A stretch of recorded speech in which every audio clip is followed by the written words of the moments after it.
जय श्री कृष्ण दोस्तों, किशोरी क्रिएशन से मैं सपना शर्मा आप सभी का हार्दिक स्वागत करती हूँ आपके अपने चैनल पर। दोस्तों आइए सुनते हैं ज्येष्ठ मास महात्म्य के 21वें दिन की कथा।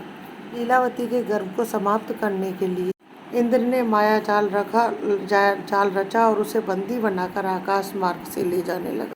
तब नारद जी ने जो है इंद्र से कहा कि इंद्र, जो आप कैसा अन्याय करने जा रहे हैं, आप अपने मार्ग को यहीं रोक दें। सदा ही ईर्ष्यावश हिरण्यकश्यप ने विष्णु का स्मरण किया। इस कारण लीलावती के गर्भ में पड़ने वाले शिशु को जो है भगवान विष्णु का स्मरण करने की आदत पड़ गई है। विष्णु के प्रति हिरण्यकश्यप का देश जो है शिशु के मन में उस शिशु के रूप में परिणत हो गया है। लीलावती जो है महान विष्णु भक्त को जन्म देने वाली है, इसलिए आप लीलावती को मुक्त करके अपने धाम को चले जाएं। यूँ समझा करके नारद लीलावती को अपने आश्रम में ले गए। आश्रम में नारद जी जो है विष्णु के गुणों का वर्णन करते। उस समय लीलावती के गर्भ में स्थित शिशु जो है इन बातों को बड़े ध्यान से सुना करता था और कालांतर में लीलावती ने जो है एक उस शिशु को जन्म दिया। हिरण्यकश्यप ने घोर तपस्या करके ब्रह्मा जी को प्रसन्न किया। तब ब्रह्मा जी ने उसे वर मांगने को कहा। तब हिरण्यकश्यप ने ऐसे वर मांगे कि पृथ्वी आकाश दिन रात घर बाहर पशु या मानव, दिन या रात घर या बाहर पशु या मानव, देवता या अन्य किसी प्राणी के हाथों प्राणी के द्वारा उसकी मृत्यु न हो, साथ ही सृष्टि के किसी जीवधारी के द्वारा भी उसकी मृत्यु न हो। ऐसे अनेक वर जो है उसने ब्रह्मा जी से प्राप्त किए। ब्रह्मा से वरदान पा करके जब हिरण्यकश्यप लौट रहा था, तब नारद जी से सारा वृत्तांत जानकर उनके आश्रम में पहुंचा और उसने अपने पुत्र का नाम जो है प्रहलाद रखा। पुत्र का नाम प्रहलाद रखा। इसके बाद में वह अपनी पत्नी और पुत्र के साथ में अपनी राजधानी लौट गया। फिर उसने स्वर्ग पर हमला करके इंद्र के सिंहासन पर अधिकार कर लिया। हिरण्यकश्यप ने सारी दिशाओं पर विजय प्राप्त करके दिक्पालों को भी अपने अधीन कर लिया। उसने देवताओं को खूब सताया। जब सची देवी का अपमान करना चाहा, लीलावती ने उसको रोका, लेकिन जब उसका क्रोध शांत नहीं हुआ तो उसने मुनियों के आश्रमों को जला दिया, विष्णु भक्तों पर अत्याचार करना प्रारंभ कर दिया। अंत में विष्णु का सामना करना ही अपना लक्ष्य मान करके उनको भड़काने की कोशिश करने लगा। उसकी विष्णु से कहीं भी मुलाकात नहीं हुई तो अंत में उसने वैकुंठ पर चढ़ाई कर दी। वहाँ पर भी विष्णु उसे कहीं दिखाई नहीं दिए। तब वह बोला कि मुझसे डरकर विष्णु कहीं अदृश्य रूप में जो है छुपे हुए हैं, कायर कहीं के। ऐसा कहते हुए हिरण्यकश्यप जो है अपनी राजधानी को लौट आया। प्रहलाद जो बड़ा होने लगा, वह भगवान विष्णु का ध्यान करने लगा। अब हिरण्यकश्यप जो है चिंता में डूब गया कि ऐसा वंशद्रोही उसके कुल में कैसे पैदा हो गया। प्रहलाद को विद्या अध्ययन कराने के लिए उसने अपने गुरुपुत्र चंद्र और मार्ग के हाथ सौंप दिया। प्रहलाद ने गुरुकुल में जो है हरि का ध्यान करते हुए अपनी विद्या समाप्त की। अपनी सहपाठियों में भी विष्णु भक्ति का प्रचार करके उनके मन में भक्ति मार्ग के प्रति रुचि पैदा कर दी। विद्या की समाप्ति पर चंद्र और मार्ग जो है उसे हिरण्यकश्यप को सौंपने के लिए आए। अपने पुत्र को अपने पास बड़े प्रेम से अपने पास में बैठाया और पूछा कि बेटा, अपनी विद्या का परिचय कराने वाला एक पद्य सुनाओ। प्रहलाद ने अपने मधुर कंठ से एक पद गा करके सुनाया, जिसका अर्थ था कि मैंने अपने गुरुजी से सारी विद्याएं जो है पूर्ण रूप से सीख ली हैं। उन सभी विद्याओं में से विद्या विष्णु के प्रति चित्त लगाना और विष्णु का स्मरण करने से प्रत्येक व्यक्ति का जन्म जो है सार्थक हो जाता है। प्रहलाद के मुख से इस प्रकार की बातें सुनकर के हिरण्यकश्यप क्रोध से कांप उठा और उसको अपनी जांघ पर से नीचे धकेल दिया। तब उसने गुरुओं से पूछा, हिरण्यकश्यप ने दोनों गुरुओं से पूछा, क्या आपने मेरे पुत्र को यही शिक्षा दी है? जब चंद्र और मार्ग जो है दोनों थरथर कांपने लगे और वे बोले कि राजन, इसमें हमारा कोई दोष नहीं है, आप हम पर नाराज न हो। ऐसा कहते हुए ऋषि पुत्रों ने जो है गुरुकुल में प्रहलाद के व्यवहार के बारे में सब कुछ बताया।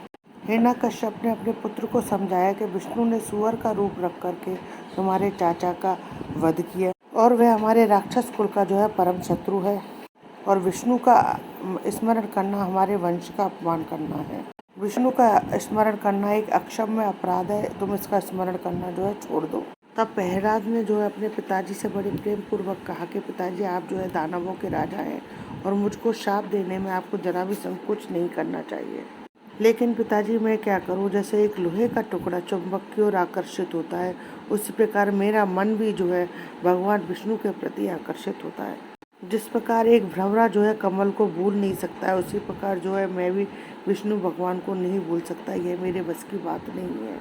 मेरे शरीर में जब तक प्राण है तब तक भगवान विष्णु को भूलना जो है बहुत असंभव है। मेरी आत्मा जो है वह भी विष्णु स्वरूप है। छोटे बालक के मुँह से इस प्रकार की बातें सुनकर के हिरण्यकश्यप विस्मय में आ गया। फिर एक बार क्रोध में आते हुए बोला, जब तो तुम्हारी मौत ही ठीक है, तुम अन्न जल के बिना जो है मर जाओगे। इसके बाद उस नन्हे बालक प्रहलाद को जो है कारागार में ढकेल दिया। पुत्र प्रेम के कारण लीलावती जो है बहुत दुखी हो गई। हिरण्यकश्यप ने जब लीलावती को दुखी देखा तो अपने पुत्र को जो है कारागार से मुक्त कर दिया। विष्णु का ध्यान करते अत्यंत छोटी अवस्था में अपने पुत्र को इस प्रकार देख करके हिरण्यकश्यप यह सोचकर वह आश्चर्य में पड़ गया कि यह कई दिनों से अन्न जल के बिना किस प्रकार जीवित है। फिर हिरण्यकश्यप ने गुस्से में आकर उस बालक को हाथियों के पैरों तले रुदवाने के लिए डाल दिया। हाथी प्रहलाद को देख करके घबरा उठे। ऐसा लग रहा था कि हाथियों ने मानो सिंह को देख लिया हो। हाथियों ने महावतों ने जो है हाथियों को अंकुश करके बालक को कुचलवाने के लिए कोशिश की। महावतों के प्रयास भी जो है निरर्थक चले गए। बालक का बाल भी बांका नहीं हुआ। अब हिरण्यकश्यप ने बालक को सांपों से डसवाने का निश्चय किया। जब उसने सांपों के बीच में बालक को डाला तो सांप जो है बालक को चूम करके अपने फन फैला करके नृत्य करने लगे। इसके बाद प्रहलाद को जो है पहाड़ की चोटी से नीचे ढकलवाया, फिर समुद्र में फेंकवाया गया, कालकूट विष खिलवाया गया। फिर भी प्रहलाद को जीवित देख करके हिरण्यकश्यप ने बालक प्रहलाद से पूछा, तुम मरते क्यों नहीं हो? तुम्हारे न मरने का क्या रहस्य है? प्रहलाद ने हंसकर उत्तर दिया कि इसमें कोई संशय की बात नहीं है।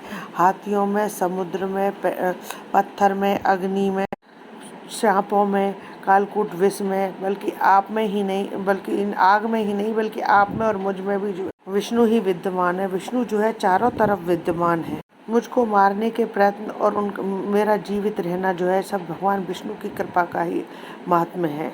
बालक प्रहलाद की इस प्रकार की बातों से हिरण्यकश्यप का क्रोध जो है और भी भड़क उठा। हिरण्यकश्यप नन्हे बालक की बाह पकड़ करके उसको सभा के बीच में खींच कर ले गया और हिरण्यकश्यप ने जो है अपना गदा हाथ में ले लिया। इस दृश्य को देख करके लीलावती बेहोश हो गई। चारों तरफ घिरे हुए राक्षस मूर्तिवत खड़े रह गए। आश्चर्यचकित होकर के मूर्तिवत खड़े रह गए। सभा मंडप में लोहे से निर्मित एक विजय स्तंभ खड़ा था। अरे कुलद्रोही, ये मेरा विजय स्तंभ है। मेरे छोटे भाई का वध करने वाले विष्णु के साथ युद्ध करके तुम्हारी आंखों के सामने उस विष्णु का संहार करूंगा। क्या तुम्हारा ये विष्णु इस स्तंभ के अंदर है क्या? तब बालक प्रहलाद बोला कि आपको संदेह करने की कोई जरूरत नहीं है, वो तो कण कण में विद्यमान है और आपके इस स्तंभ के अंदर भी है। प्रहलाद ने झट से जवाब दिया। हिरण्यकश्यप ने बहुत तेज गति से जाकर के उस स्तंभ पर प्रहार किया। प्रलय ध्वनि के साथ में पृथ्वी और आकाश गूंज उठे। धुएं के बादल जो है चारों ओर फैल गए और स्तंभ जो है दो टुकड़ों में फट गया।